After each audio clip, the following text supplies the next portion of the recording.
Pacific Palisades fire so far has scorched nearly 24,000 acres, entire communities unrecognizable in the aftermath. Now, this weekend, people who used to call these streets home sifted through the ashes, through that charred rubble, hoping to find anything of value, maybe precious mementos, anything that could have survived the intense heat of those fires.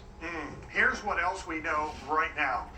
24 people have lost their lives in these fires, and at least 16 other people are still reported missing. At this time, the search and rescue missions for those still missing have turned into, of course, recovery missions.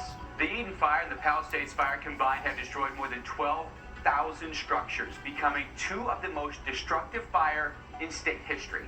And the Los Angeles Department of Water and Power has more than 8.5 billion gallons of water at the ready and at least 3 open-air reservoirs to support the continual aerial firefighting.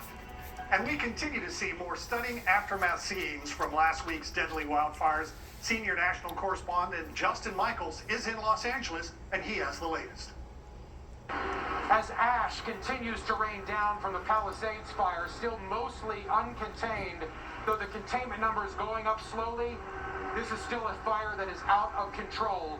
We came across the haunting images of the abandoned cars here in the Palisades. The Pacific Palisades is where people had to abandon their cars as they were running downhill to safety. And you may remember there were bulldozers coming through, pushing these cars out of the way, getting them off the road because of this. Here comes some fire trucks right through right now. They're coming through, and this allowed these trucks the path to get up into these hills. Such an important component to this is allowing these crews to go through. We appreciate their work, life-saving work. They're heroes, one and all. But that's exactly what needed to happen. So they had to get these cars out of the road. People just abandoning them as the fire was raging. And there you have the path for the trucks to go through. Haunting, though, to look at this other side of the road, because on this side of the road, the people were running from the fire that was coming off this ridge and down this hillside. And the cars that were abandoned on this side of the road are all charred and burned up. And when we're talking about a heat coming from these fires, it is amazing to think how hot it must have been to melt the metal alloy in cars.